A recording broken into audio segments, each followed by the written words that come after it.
Assalamualaikum warahmatullahi wabarakatuh. Kami dari kelompok Stibupek Game akan mempresentasikan game engine review. Tapi sebelum mulai, saya akan mengenalkan terlebih dahulu anggota kelompok kami yang beranggotakan 1. Ziko Barenza Perdana, 2. Ilham Kurniawan, 3. Ahmad Zubair Al-Muzaki, 4. Mutia Nur Faiza, 5. Hasni Darti, 6. Melaria Sitohang, 7. Destri Sidaputar, 8. Yurike Anggraini, 9. Amelia Dewi Puspita, dan saya Regina sebagai moderator. Sebelum membahas lebih lanjut, saya akan membahas terlebih dahulu apa itu game engine. Game engine adalah software yang digunakan untuk membuat dan mengembangkan video game. Game engine ini memiliki berbagai macam fitur yang berguna bagi pengembang game seperti rendering 3D, animasi, fisika, scripting, audio, dan sebagainya. Dalam memilih game engine yang tepat, pengembang game harus mempertimbangkan beberapa faktor seperti platform yang dituju, skala proyek, budget, dan lain-lain. Game engine memungkinkan pengembang game untuk fokus pada konten dan gameplay, tanpa harus menghabiskan waktu dan usaha untuk membuat fitur dan sistem dasar dari awal. Seberapa pentingkah game engine? Mengapa game engine itu sangat penting? Bagi pengembang game, game engine memegang peranan penting karena fungsionalitas yang disediakan di dalamnya. Analoginya, jika di dalam pembuatan roti, maka game engine itu adalah mesinnya. Jadi kita dalam membuat roti tidak harus membuatnya dari nol. Adapun fungsi-fungsi dasar dan penting sudah ditangani oleh mesin game engine tersebut. Berikut adalah beberapa macam-macam game engine yang akan kami bahas. Unity. Nah, dalam pembahasan tentang Unity, kita harus tahu apa itu Unity. Unity merupakan suatu aplikasi yang digunakan untuk mengembangkan game multi-platform yang didesain untuk memudahkan si pengguna. Nah, Unity Technologies didirikan pada tahun 2004 oleh David Hanson, CEO, dan pertama kali diumumkan dan diluncurkan pada bulan Juli 2005 di Apple Inc. Unity itu bagus dan penuh perpaduan dengan aplikasi yang profesional. Editor pada Unity dibuat dengan user interface yang sederhana. Editor ini dibuat setelah ribuan jam yang mana telah dihabiskan untuk membuat menjadi nomor 1 dalam urutan ranking teratas untuk editor game. Grafis pada Unity dibuat dengan grafis tingkat tinggi karena untuk OpenGL dan DirectX. Unity mendukung semua format file, terutama format umum seperti yang kita ketahui, yaitu semua format dari art application. Dan pada umumnya Unity ini cocok dengan versi laptop atau monitor PC yang berukuran 64 bit dan dapat beroperasi dalam Mac OS X dan Windows. Nah, dari Unity ini juga dapat menghasilkan game untuk Mac, Windows, Wheel, iPhone, iPad, and Android. Dan di Unity juga memiliki beberapa filter, yaitu ada headering, asset tracking, platform, asset store, dan physics. Baik, saya akan melanjutkan yaitu kelebihan Unity. Pertama yaitu antarmuka yang intuitif dan mudah dipelajari. Unity ini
dalam hal kemampuan jaringan dan server, sehingga game yang memerlukan kinerja server yang tinggi mungkin harus menggunakan platform yang berbeda. Yang selanjutnya, yang ketiga, kurangnya dukungan untuk game dua dimensi. Unity ini terkenal dengan fitur tiga dimensinya, tetapi dukungan untuk game dua dimensi masih terbatas dan mungkin kurang cocok untuk pengembangan game dua dimensi yang kompleks. Yang keempat, harga yang tinggi. Versi Pro dari Unity memerlukan biaya langganan bulanan atau tahunan yang cukup mahal untuk digunakan. Meskipun ada juga versi gratis, namun dari Unity yang dapat digunakan untuk pengembangan game menengah atau kecil. Selanjutnya adalah Unreal Engine. Unreal Engine adalah sebuah aplikasi pengembangan permainan atau sering disebut dengan game engine yang dibuat oleh Epic Games, memulai debutnya pada tahun 1998 dengan permainan tembak-menembak orang pertama atau sering disebut dengan FPS. Unreal Engine juga merupakan game engine populer yang digunakan dalam pembuatan game AAA seperti Fortnite dan Gears of War. Walaupun pada awalnya dibuat untuk permainan bertema itu saja, aplikasi ini mampu digunakan oleh pengembangan dalam berbagai jenis genre permainan seperti permainan bersembunyi atau stealth, permainan pertempuran atau fighting games, hingga beberapa permainan perang atau RPG. Baiklah, selanjutnya saya akan menjelaskan tentang kelebihan dan kekurangan Unreal Engine.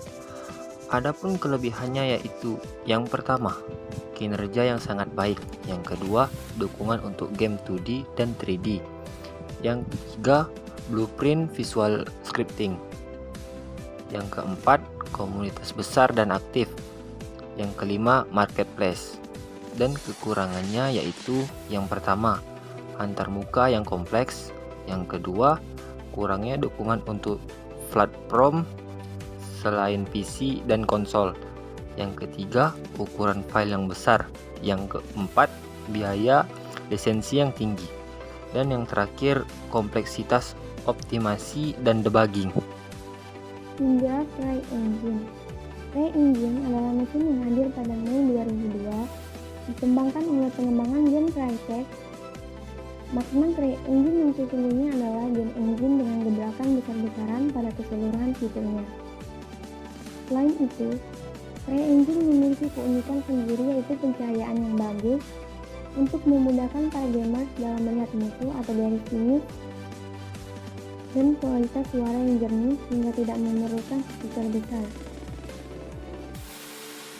Fakta menariknya, CryEngine sangat lekat pada game militer, soalnya rata-rata bertemakan perang yang memang harus diselesaikan sampai damai.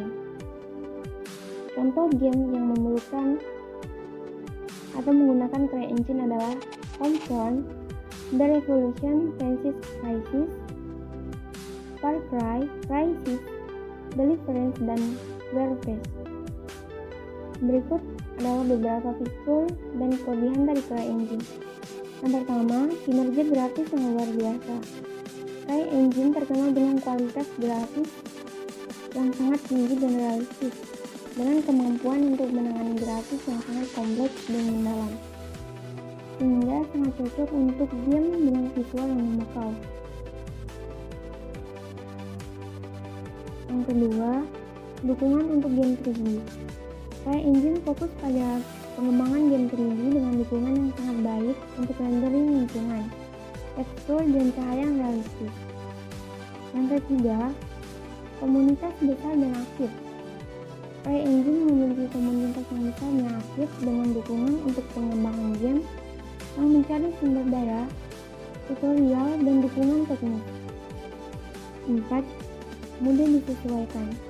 CryEngine sangat fleksibel dan mudah disesuaikan, sehingga cocok untuk pengembangan game yang ingin menciptakan game yang unik dan kreatif. Yang kelima, dukungan VR atau virtual reality. CryEngine mendukung VR dan AR, augmented reality, sehingga cocok untuk pengembangan game VR yang memukau.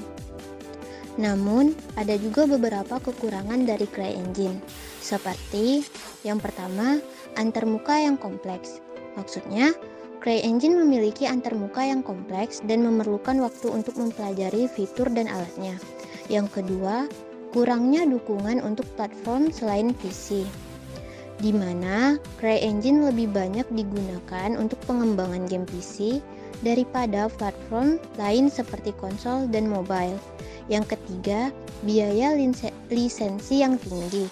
CryEngine memiliki biaya lisensi yang cukup mahal, sehingga mungkin tidak cocok untuk pengembangan game yang memulai atau kecil. Yang keempat, kurangnya dukungan untuk game 2D. CryEngine tidak cocok untuk pengembangan game 2D karena lebih fokus pada pengembangan game 3D. Yang terakhir, kurangnya dukungan untuk komunitas indie. Maksudnya, CryEngine lebih cocok untuk pengembangan game besar atau AAA, sehingga mungkin kurang cocok untuk komunitas indie yang lebih kecil. Selanjutnya adalah Godot. Godot adalah mesin game gratis dan open source yang memungkinkan pengembang untuk membuat game 2D dan 3D untuk platform desktop, mobile, dan web. Mesin game ini dikembangkan oleh Juan Linesky dan Ariel Mansur dan dirilis pada tahun 2014. Godot menggunakan bahasa scripting sendiri yang disebut GDScript yang mirip dengan bahasa Python, serta bahasa scripting lain seperti C dan Visual Script. Mesin game ini juga mendukung berbagai fitur pengembangan game seperti fisika, animasi, audio, jaringan, dan banyak lagi. Salah satu keuntungan menggunakan Godot adalah desainnya yang ringan dan efisien, yang memungkinkan pengembang dan implementasi game yang cepat. Adapun kelebihan dan kekurangan dari Godot Game Engine.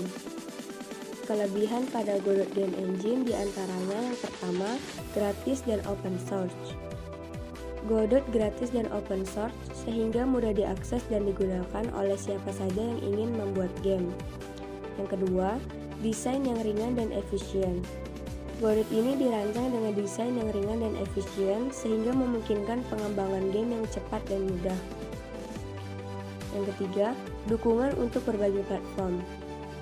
Godot sendiri mendukung berbagai platform termasuk desktop, mobile, dan web sehingga memungkinkan pengembang untuk menargetkan berbagai platform dengan mudah. Dukungan untuk GDScript dan bahasa pemrograman lain. Godot mendukung GDScript, bahasa pemrograman yang mirip dengan Python. Selain itu, Godot juga mendukung bahasa pemrograman lain seperti C# dan Visual Script. Yang kelima, komunitas yang besar dan aktif. Godot memiliki komunitas yang besar dan aktif yang membuatnya mudah untuk mencari bantuan dan dukungan dari para pengembang lain. Selanjutnya, kekurangan pada Godot Game Engine. 1. Kurangnya dokumentasi yang lengkap. Beberapa pengembang mengeluh bahwa dokumentasi Godot tidak selengkap mesin game lain, sehingga kadang-kadang sulit untuk memahami cara kerjanya. Keterbatasan fitur. Meskipun Godot menyediakan sejumlah fitur yang lengkap, namun masih terdapat beberapa fitur yang kurang lengkap atau belum tersedia. Tidak populer seperti mesin game lain. Meskipun Godot semakin populer, namun masih kurang populer jika dibandingkan dengan mesin game lainnya seperti Unity atau Unreal Engine, sehingga mungkin sulit untuk menemukan pengembang atau tutorial yang mendukung Godot. Yang terakhir, tidak memiliki dukungan pihak ketiga yang kuat. Nah, meskipun Godot memiliki dukungan untuk berbagai platform, namun dukungan pihak ketiga mungkin masih kurang kuat, seperti dukungan untuk plugin atau library yang lebih luas. Oke, selanjutnya kita masuk ke game engine Construct. Construct game engine ini adalah mesin game yang memungkinkan pengembang untuk membuat game 2D dan 3D secara visual tanpa memerlukan pengetahuan pemrograman yang mendalam. Mesin game ini dibuat oleh Skira Ltd dan dirilis pertama kali pada tahun 2011. Construct Game Engine ini dilengkapi dengan editor visual yang intuitif, sehingga memungkinkan pengembang untuk membuat game dengan cepat dan mudah.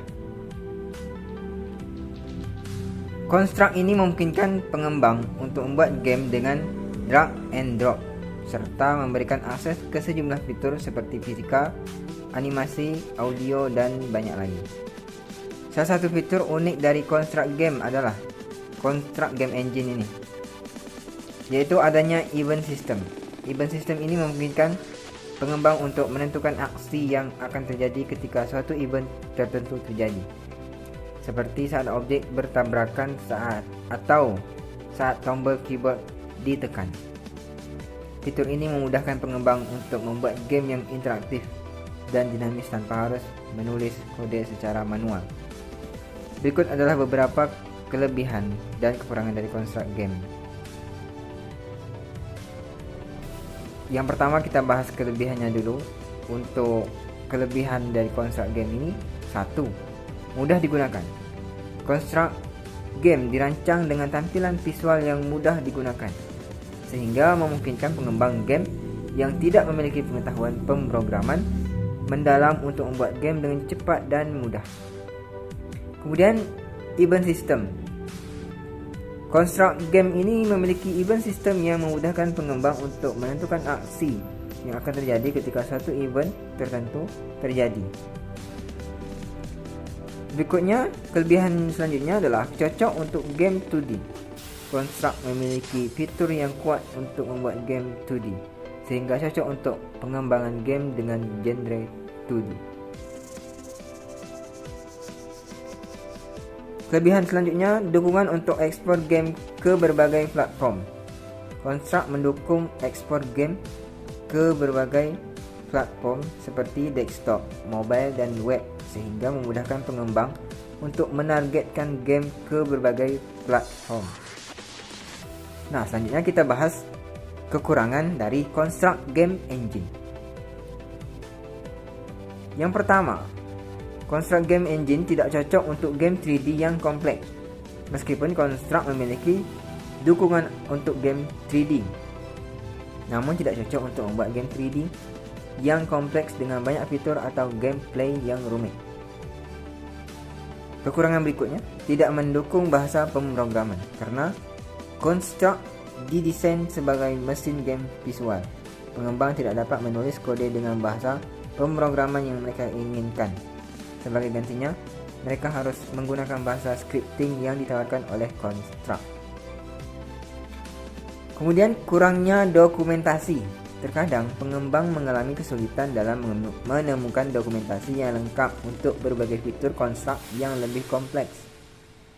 Nah, kekurangan terakhir yaitu tidak gratis. Meskipun Construct memiliki versi gratis, namun versi penuhnya memiliki biaya lisensi, sehingga pengembang mungkin perlu membayar biaya untuk mengakses fitur-fitur tambahan. Selanjutnya adalah Amazon Lumberyard.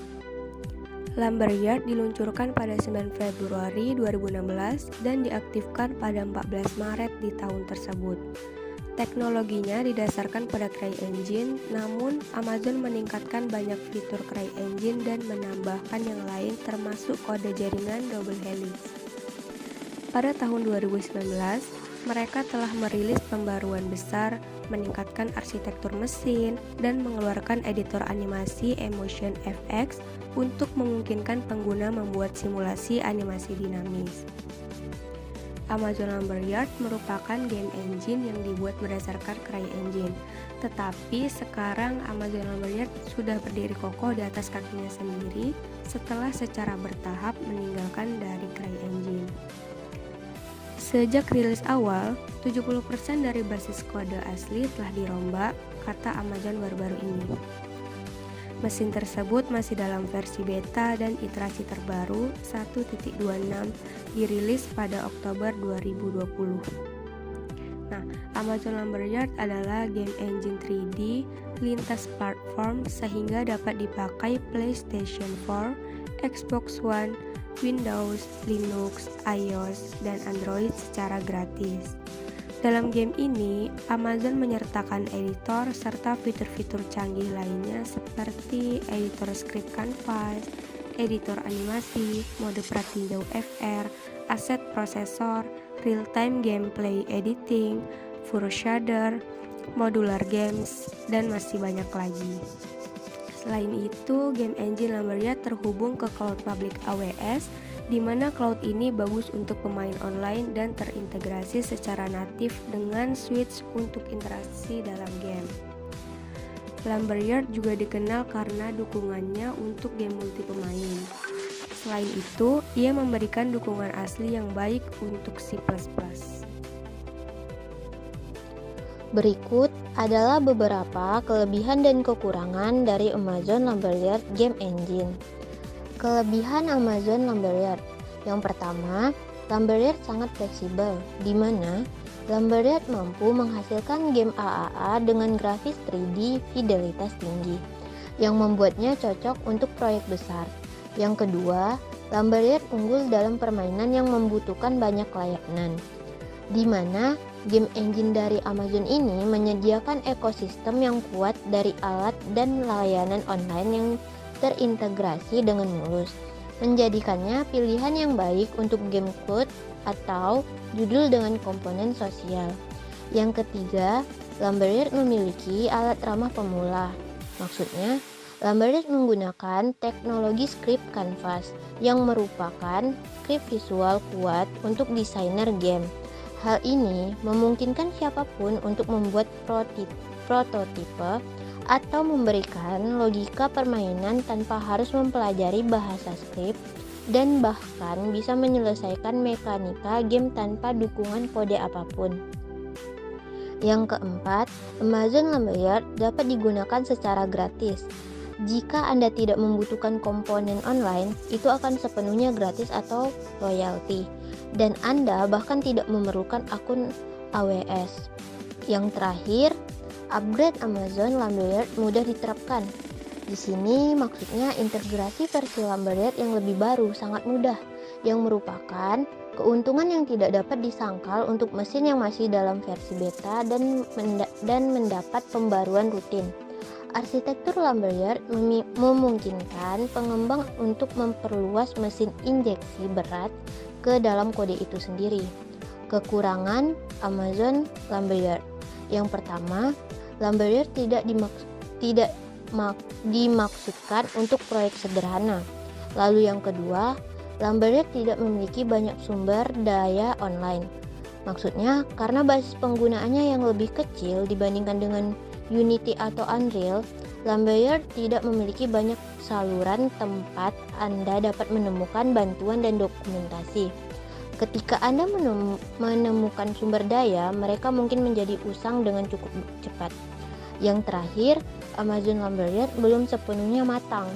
Maksudnya, Lumberyard adalah game engine masih dalam versi beta, dan saat ini belum ada tanggal rilis versi terbaru yang pasti, yang berarti ada resiko yang melekat dengan mengadopsinya sebagai mesin pilihan Anda. Demikian yang dapat kami sampaikan pada presentasi kali ini.